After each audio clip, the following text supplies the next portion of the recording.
Today we're going to look at a new acquisition. This is a Precision Apparatus company, model 1054 tube and circuit tester. I got this actually from an online auction, and it was advertised as not working, but the seller actually demonstrated in pictures and claimed in words that it worked for at least the tube that he or she was using to demonstrate it. So this kind of caught my eye, and I'd always wanted a Precision Apparatus tester just because they look very cool with all the shiny aluminum and knobs and switches, which is not a valid reason for acquiring a piece of test equipment. And so it arrived, and I just opened it up, and you now know as much about the tester as I do. This very likely could be a multi-video series. This video will be the first to look it over and see if it works, and then what I want to do is open it up and see what it's like inside. So let's get started. First thing to notice is the roll chart, and it's very smooth, works very well, so no problems there. The chart itself, which you probably cannot see in this shot, is a little faded, but it looks pretty good. This model dates from the early to mid 1950s, so we're looking at something that's approaching 70. So a little bit of faded roll paper is not a bad sign.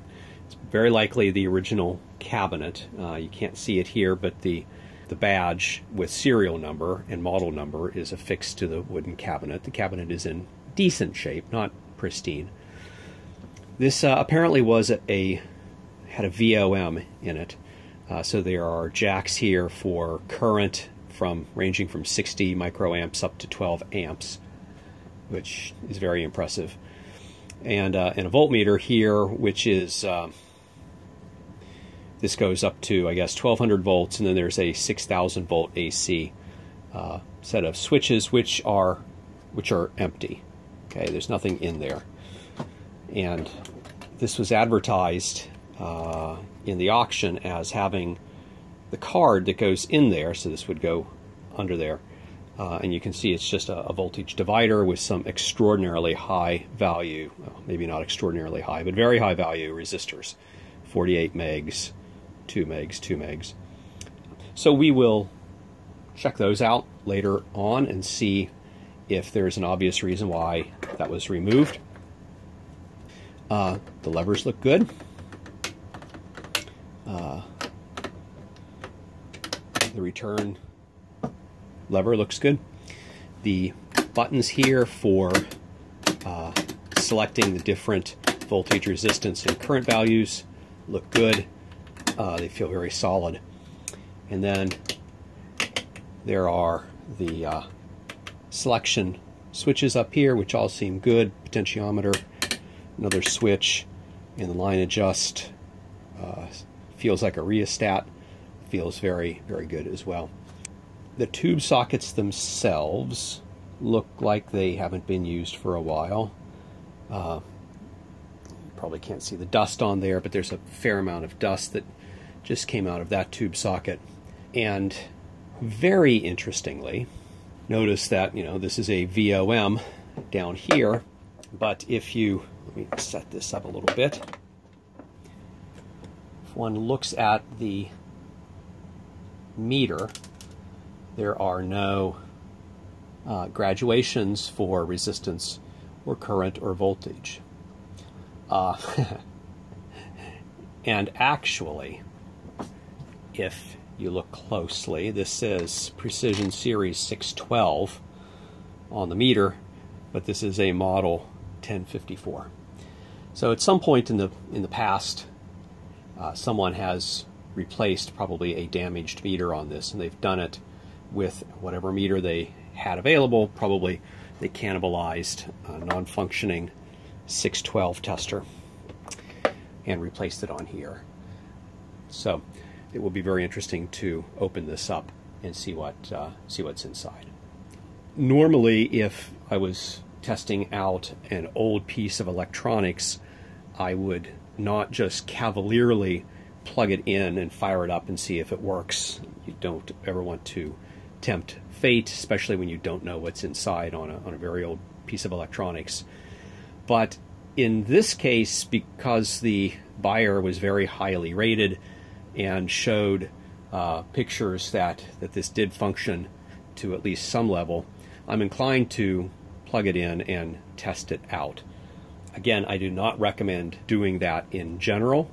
You should be very cautious with these things, and who knows what we're going to find when we open this up. But let's go ahead and do it and see how it performs on a tube that I know works. All right, I have selected a 12AU7 tube out of my collection.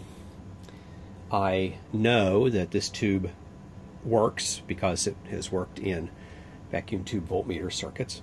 Moreover, I've tested it on an emissions tester, a Sencor TC142 emissions tester, and it tested good. And I've tested it on a Hickok 600A mutual conductance tube tester, and it tested all right on that as well. So let's see how it works on this. So the first thing I do before I turn it on is I'm going to select on the roll chart the 12AU7. This is a dual triode. So make sure this is off. I'm not going to plug it in yet. This says that A should be set to 1, B should be set to 9, C should be set to 27, D should be set to 10, there's that, and E should be set to 7. There's that. Okay, so we have 1927, 1, 9, 2, 7, and then we have 10, 7, 10, and 7. Okay, so that's right. So I think what we're going to do now, we're going to make sure that all of these levers are set downward. I'm going to plug this in. The tester unit is off, it's line off. Plug that in. And I think what we're going to do is we're going to take the tube out before we turn this on. We're going to adjust the line setting. So I'm going to turn that on. Okay.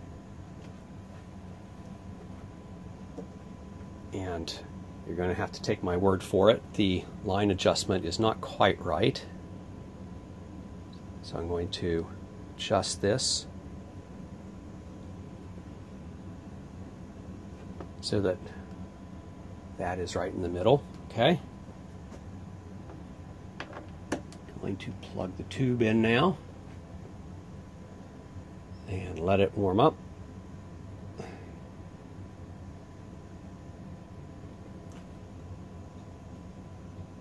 The line adjustment is maybe drifted just a tad.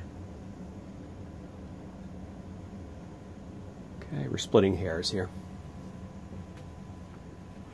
All right, and so we're going to do the Schwartz test first, which involves pushing these and then watching for the short check light to come on.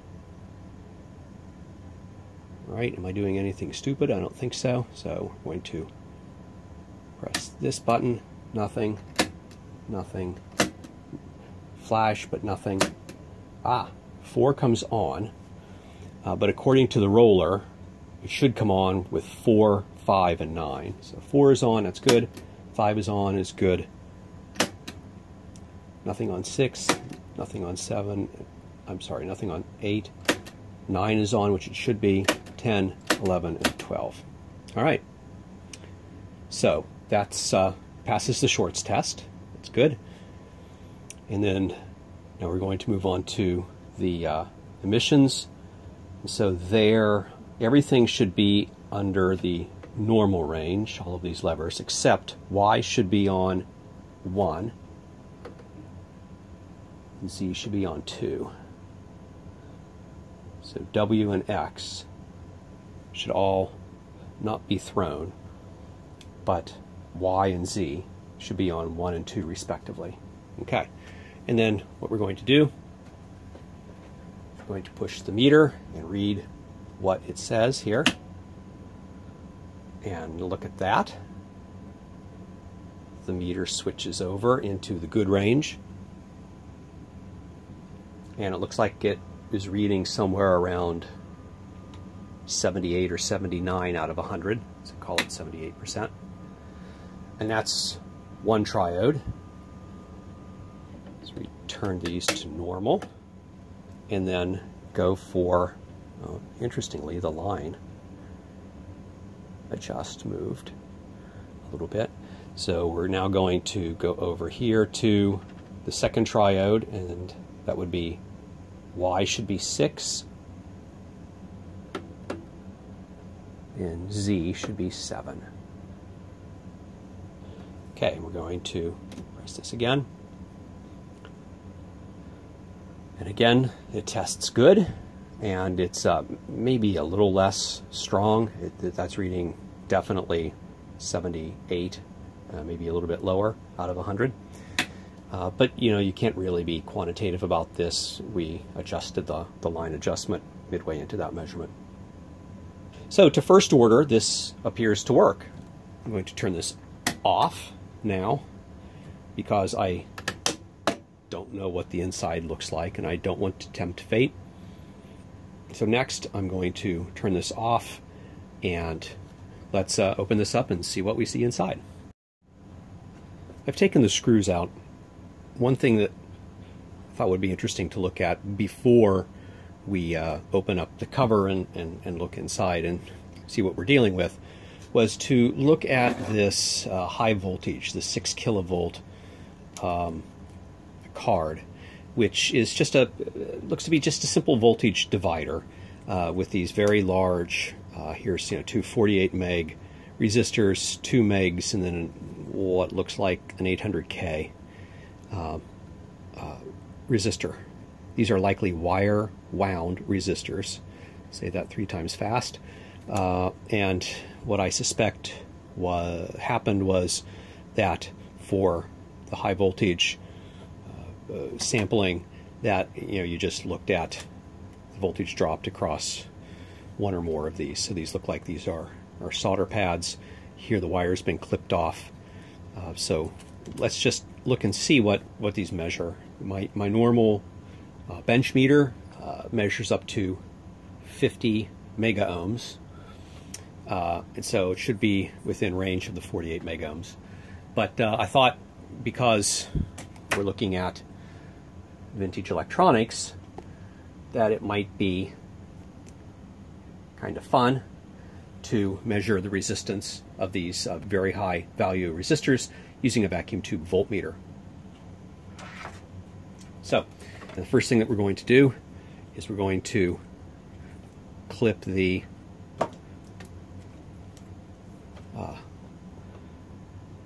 grounding pin to one side of the first 48 meg resistor, and then with my homemade fabricated probe here made out of a highlighter, we're going to touch the other end.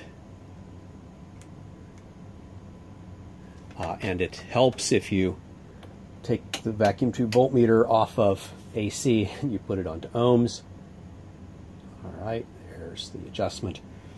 Okay, and now we're going to do this again correctly, and we're going to do this, and what we see is it measures 50 mega ohms, which is close enough. 48 to 50, that's good. So let's look at the second resistor now. And holy guacamole. So this is measuring between 200 and 500 mega ohms. So something has happened to that. And if yeah, that's real. In fact, yeah, maybe it's closer to 1,000 mega ohms. So this resistor has essentially opened up. Just for giggles, let's look at the next resistor, which should read 2 mega ohms. In fact, it does, right on the nose. 800K, so this should be less than 1. In fact, that's 8/10. Yep, it's 800 kiloohms. And now let's look at, that's the resistance of my hand. Let's now look at that last resistor here. So this should read 2 megohms as well. And in fact, it reads 200 megohms. So 2 of the 5 resistors in this resistor network are bad. So no wonder that a former owner or technician servicing this has removed the high voltage clip. All right, so let's move on to looking underneath the hood. I've removed the screws and set the plate, the face plate up on its edge here. And I'll zoom in just a moment, but just a couple of observations. First of all, if you're kind of doing this with a piece of electronics, vintage electronics that you've got at home, these edges can be very sharp and you can cut yourself very easily, and you don't want to do that. So exercise a great deal of caution if you do this, and make sure that it's unplugged. As I've said before in previous videos, and I'll say again in this video, there can be very high voltage in these old electronics, and you should not do this if you don't know what you're doing. So you need to keep yourself safe. The first thing that I see in here just horrifies me. Here are some wires down here that have been clipped and duct taped. When I look more closely at this, it looks like those go down to batteries for the VOM function, which it looks like have been disabled. So for some reason, instead of removing the wires, someone clipped it and taped it with duct tape. So that's pretty unsatisfactory. But wait, it gets better. Here are wires that appear to be taped together. So we assume that these would actually carry some current. And again, they're taped together with duct tape. And then someone has taken some red vinyl, possibly electrical tape, and taped over the duct tape. So this is why you should never, ever do what I did in the first part of the video, which was cavalierly say, the seller said that it worked, so I'm going to plug it in. Never, ever do that, please. That was a stupid thing for me to do. I just pulled a loose piece of insulator that was rattling around in the bottom of this. That's not good. Here's a wire that again was snipped. So you can see it, this wire's been snipped and just taped. Wasn't even terminated in a wire nut. No one took the time to desolder the wire from the base down here. And again, these wires down here all come from the VOM jacks, and I'll have to decide what I want to do with this, with the VOM section. Okay, so that's all pretty bad. But let's look at other parts of this. Here's the power transformer. It doesn't look burnt, so that's promising. Here's a tube. This must be the rectifier tube, and we'll test that. Over here on the meter assembly, there are 2 what appear to be carbon composition resistors. We will have to check those. Here's a 2-watt 1% resistor. Here are 1, 2, 3 probably wire resistors are on the top of the meter assembly, and several wires. So I'm a little surprised to see all of the wires leading up to the meter, but that's not necessarily something to be surprised about. It's just something that I haven't looked at the schematic of this closely yet, and I suspect that those have to do with the VOM measurements. And then lastly, these are resistors as well. Some of them are very low resistance resistors. I think this one is 0.8 of an ohm. This is on the order of 160 ohms and so on. So we'll have to look at the whole meter assembly more closely. The switches all look pretty good. Again, there's some precision resistors up here. Lots of carbon composition resistors all the way through this. For something that was manufactured in the 1950s, those have all almost certainly drifted, or at least a large number of them have drifted, so we'll have to look at that very carefully. Here's the rheostat for the line adjustment. It's unremarkable in appearance. It's down here. Right here it is. So this is unremarkable in appearance. There's a little bit of oxidation on this, as there are other places in the underside of this. But overall, I don't see rust. I don't see lots of mold growing. I think I might take that back. So if you look up here on an internal, looks like an internal pot, and then this resistor here, and here, I don't know if that's mold. We'll have to look at that and see what that's all about. But I'd be a little surprised if it were mold, because I don't see mold growing elsewhere. Well, we'll have to figure that out. First impressions overall, I've seen worse. I've seen a lot better. This sort of thing is disappointing. And the snipped wires, that sort of thing. It would be interesting to try to repair this to its original state and not give up on the VOM functionality. I'll have to think about what I want to do with that. But certainly there are a lot of things to start off with in terms of restoring this and rendering it so that you can interpret the measurements that the meter returns for tubes. And that will be replacing or testing and possibly replacing the carbon composition resistors. There are almost certainly, yep, there it is right there. Zoom in on this. There are almost certainly one or more, kind of see it right in there, wax capacitors. So there's one wax capacitor in there. It's kind of hard to see from this angle. There are probably others, so those will all have to be replaced as well.